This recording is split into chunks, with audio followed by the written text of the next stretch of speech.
الحمدللہ رب العالمین والصلاة والسلام علی سید الانبیاء والمرسلین وعلی آلہ واصحابہ وعلی کل من تبعہم بإحسان الی یوم الدین، اما بعد۔ محترم سامعین کرام، سیرت کورس کا پہلا حصہ عادت عبادت کیسے بنتی ہے، اس کا آج ہم سبق نمبر 23 پڑھ رہے ہیں۔ آج کے سبق کا عنوان ہے نکاح۔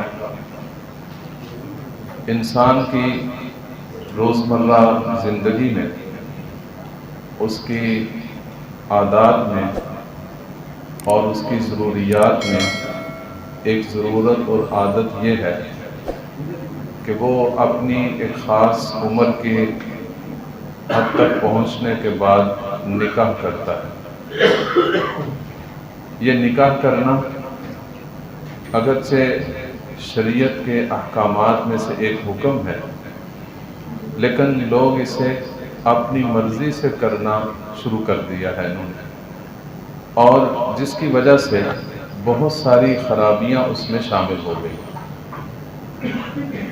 اگر ہم اس ضرورت کو، اس اپنے معمول کو اللہ اور اس کے رسول کے بتائے ہوئے طریقے کے مطابق کریں گے تو پھر یہ عمل جو ہے یہ ہمارے لیے ایک دنیاوی ضرورت نہیں رہے گی، بلکہ اس ضرورت کے ساتھ ساتھ عبادت کا درجہ حاصل کر لے گی۔ اسلام نے اس کے بارے میں جو تعلیمات دی ہیں ان میں سے چند اہم تعلیمات کا یہاں ذکر کیا جاتا ہے۔ پہلی بات یہ ہے کہ آدمی کو نکاح کرنے میں نیت جو ہے وہ اچھی کرنی چاہیے، نیت نیک ہونی چاہیے۔ اللہ تعالیٰ نے جہاں نکاح کے احکامات بیان فرمائے ہیں تو وہاں یہ بات ارشاد فرمائی ہے کہ محسنین غیر مسافحین، کہ صرف اپنی شہوت پورا کرنا مقصود نہ ہو، بلکہ اس نکاح کے ذریعے سے اپنی پاک دامنی کو حاصل کرنا مقصود ہونا چاہیے۔ تو یہ نیت کو اچھا کر لینا اس کے اندر بڑی اہمیت رکھتا ہے۔ دوسری بات یہ ہے کہ نکاح کی عمر کو جب انسان پہنچ جائے اور رشتہ بھی اس کے مناسب مل جائے تو پھر اس کو نکاح کرنے میں، اس کی رخصتی کرنے میں دیر نہیں کرنی چاہیے۔ نبی اکرم صلی اللہ علیہ وسلم نے حضرت علی رضی اللہ عنہ سے فرمایا تھا کہ اے علی، 3 باتوں میں کبھی دیر نہ کرنا، جن میں سے جو 3 باتیں ارشاد فرمائی، ایک تو یہ کہ نماز کا وقت ہو جائے تو پھر نماز پڑھنے میں دیر نہ کرنا، جنازہ جب حاضر ہو جائے تو پھر اس کی ادائیگی میں دیر نہ کرنا، اسی طرح جب کسی جوان مرد یا عورت کا رشتہ مل جائے تو پھر اس کے نکاح کرنے میں دیر نہیں کرنا۔ تو آدمی یہ کہتا رہتا ہے کہ ہمیں کچھ کما لینا چاہیے، پاؤں پہ کھڑے ہو جانا چاہیے، یہ بنا لینا چاہیے، یہ بنا لینا چاہیے۔ ان چیزوں کے انتظار میں نہ رہیں۔ اللہ تعالیٰ نے قرآن پاک میں ارشاد فرمایا ہے کہ ان یکونوا فقیرا، کہ اگر جو بے نکاح لوگ ہیں اگر وہ فقیر ہیں تو نکاح کرنے سے اللہ ان کو غنی کر دے۔ یعنی یہ نکاح اس لیے نہیں روکنا چاہیے کہ ابھی آمدن نہیں ہے، ہاں تھوڑا بہت اس کو جو ضروریات ہیں وہ پوری کرنے کی اس کے اندر انتظام جو ہے وہ ہونا چاہیے، مثلا نان و نفقہ کی جو ذمہ داری ہے وہ پوری کر سکے، لیکن زیادہ مالدار ہونا اور بڑا غنی ہو جانا یہ کوئی ضروری نہیں۔ اللہ تعالیٰ اس نکاح کی برکت سے ان دونوں میاں بیوی کو اللہ تعالیٰ غنی کر دے۔ اسی طرح نکاح کے اندر اس بات کا بھی خیال رکھنا کہ نکاح کے عمل میں ولی کو ذریعہ بنایا جائے۔ ولی کسے کہتے ہیں؟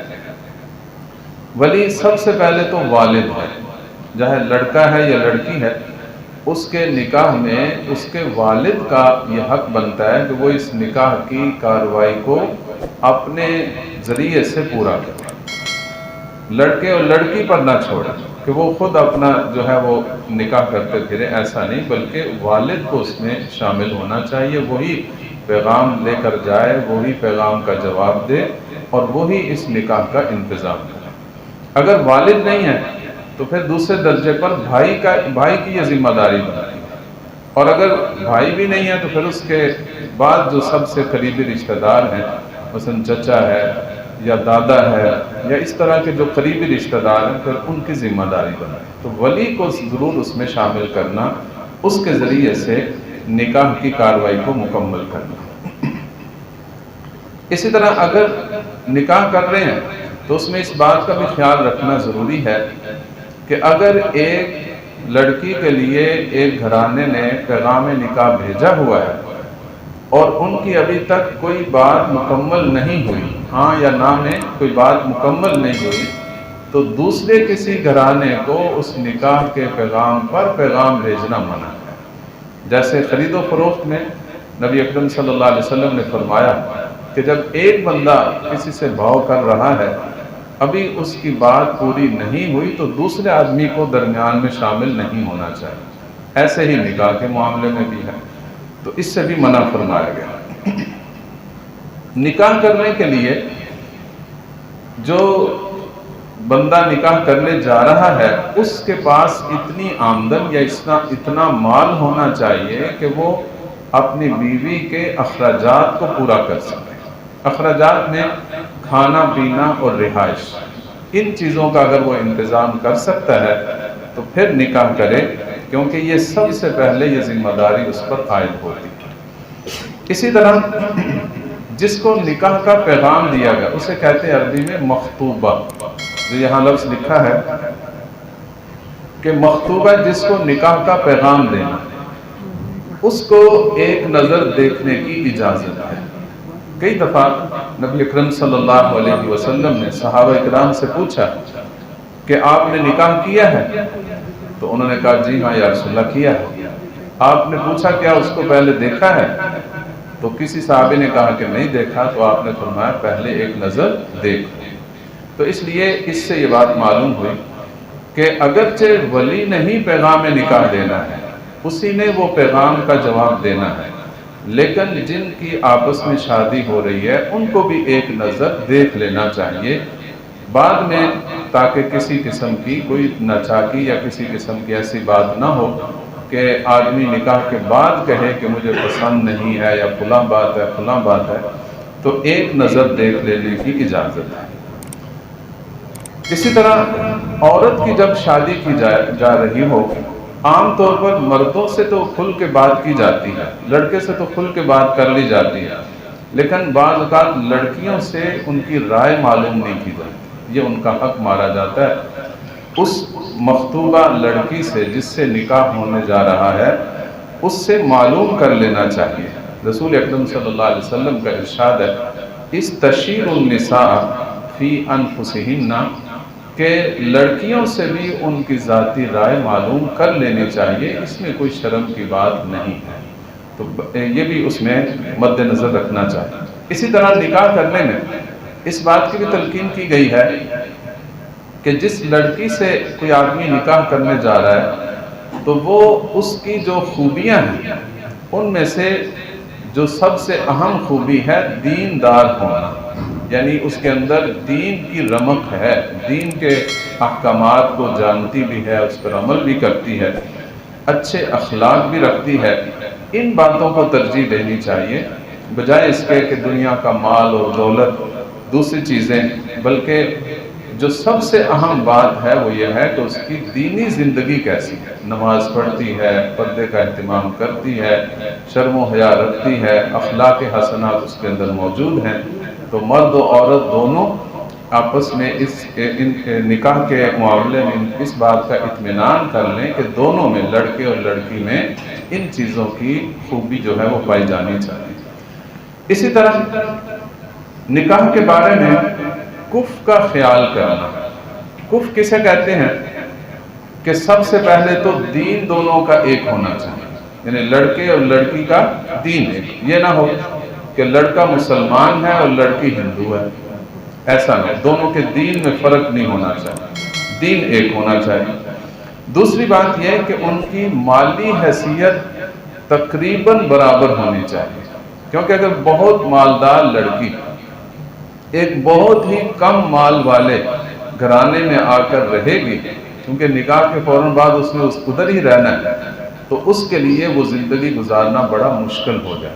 بعض اوقات اسی شکوے کی وجہ سے وہ رشتے میں ناچاکی پیدا ہو جائے۔ تو مالی حیثیت بھی دونوں کی برابر دیکھ لینی چاہیے۔ تیسری بات کہ دونوں لڑکے اور لڑکی کے خاندانوں کا پیشہ بھی ایک ہونا چاہیے، کیونکہ بعض اوقات اس پیشے کی وجہ سے بھی آپس میں کچھ ایسی بات ہو جاتی ہے جس کی وجہ سے تعلقات خراب ہوتے ہیں، لڑائی جھگڑے تک بات پہنچ جاتی ہے۔ تو نکاح کرتے وقت ان ساری چیزوں میں برابری کا آدمی کو خیال رکھ لینا چاہیے۔ اس کو کہتے ہیں کف میں نکاح کرنا۔ حضور اقدس صلی اللہ علیہ وسلم کا فرمان ہے، ابن ماجہ کی روایت ہے، انکحوا الاکفا، کہ لوگوں آپس میں برابر برابر ان چیزوں میں، دین میں، مال میں، پیشے میں برابری کا خیال رکھتے ہوئے لڑکے لڑکی کا نکاح کیا کرو۔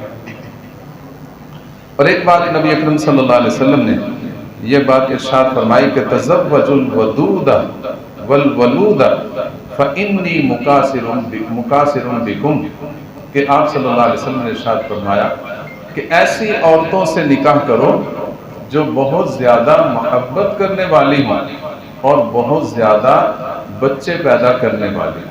پھر آپ نے ارشاد فرمایا کہ میں قیامت کے دن تمہاری وجہ سے دوسری امتوں پر میں فخر کروں گا، کیونکہ اس امت کے افراد باقی امتوں سے زیادہ ہوں۔ تو اس لیے نبی اکرم صلی اللہ علیہ وسلم نے اس بات کا بھی ارشاد فرمایا۔ اب یہ کیسے پتہ چلے گا؟ تو اس کا آسان حل ہے کہ اس لڑکی کی والدہ کی زندگی کو دیکھا جائے کہ آیا وہ اپنے خاوند سے محبت کرتی ہے یا نہیں، اس کے ہاں اولاد ہے یا نہیں۔ اس بات کو مد نظر رکھیں گے تو جیسی ماں ہوگی ویسے ہی آگے اولاد ہوگی۔ باقی آگے کتنی اولاد ہوگی یہ اللہ کے حکم میں ہے، لیکن اس کو پس منظر دیکھنا چاہیے کہ اس کے خاندان میں کیسی زندگی گزاری جا رہی ہے۔ اسی طرح مہر جو مقرر کرنا ہے اس کے بارے میں اس بات کا خیال رکھنا کہ اپنی طاقت سے زیادہ مہر مقرر نہ کرے۔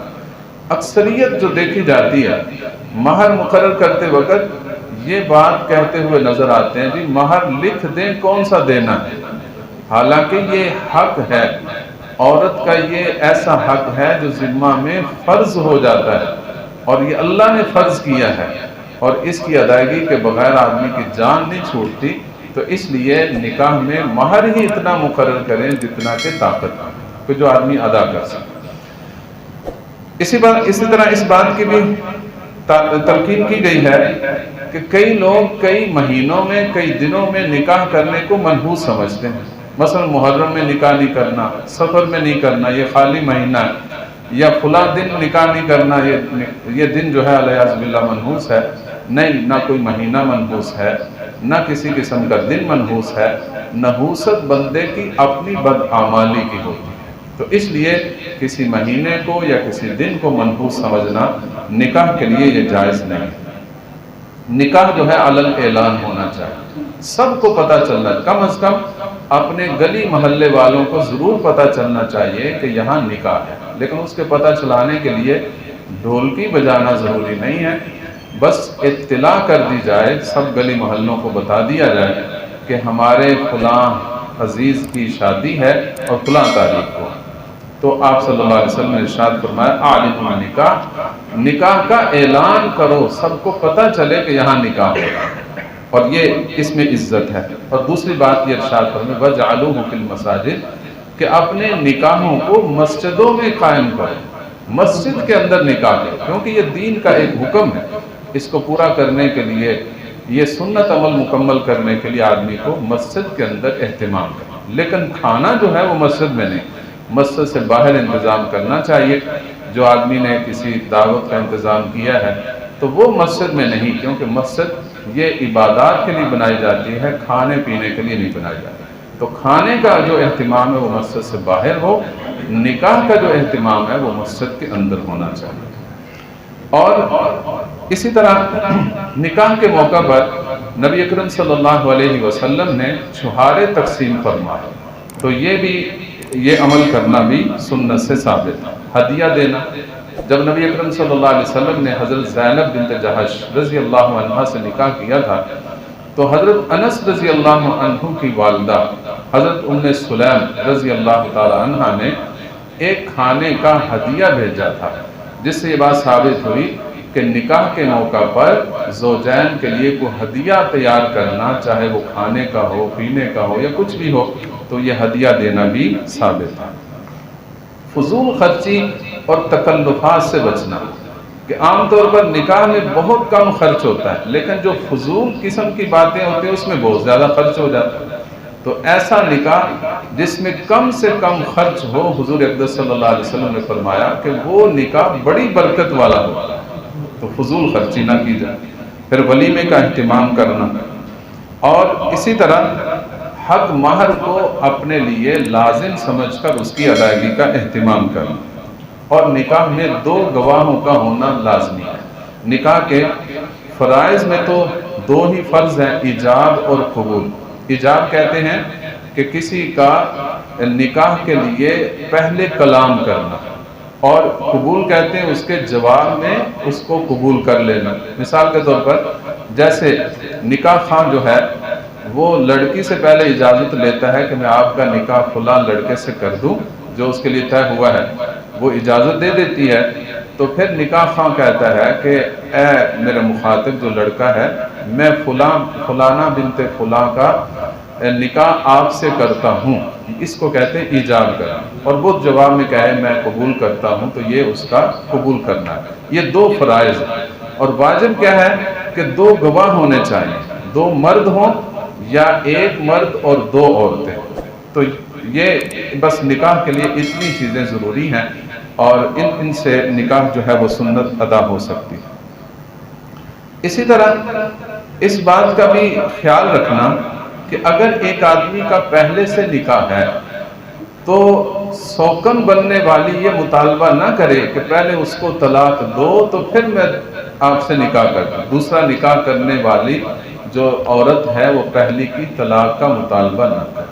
اس کے لیے ایک دعا ہے جو ہم عام طور پر جب نکاح میں جاتے ہیں، نکاح کی مجلس میں جاتے ہیں، تو ہم مبارک تو کہہ دیتے ہیں، لیکن وہ الفاظ جو نبی اکرم صلی اللہ علیہ وسلم سے ثابت ہیں وہ اگر ہم پڑھ لیا کریں تو انشاءاللہ اس کی برکت ہی بڑی ہے، اور یہ اگر دعا کسی کی بھی قبول ہو گئی تو میاں بیوی کے لیے ساری زندگی راحت اور برکتوں سے گزرے گی۔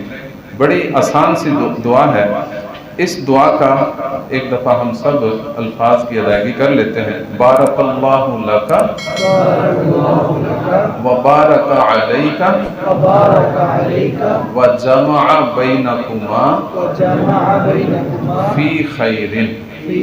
یہ نکاح کے موقع پر زوجین کو دعا دی جائے۔ اگر ہم ان باتوں کا سنت سمجھ کر اہتمام کریں گے تو انشاءاللہ یہ ہماری نکاح کی جو مجلس ہے یہ پھر ایک دنیاوی ضرورت اور عادت نہیں بلکہ عبادت بن جائے گی۔ اللہ تعالیٰ ہم سب کو عمل کی توفیق دے۔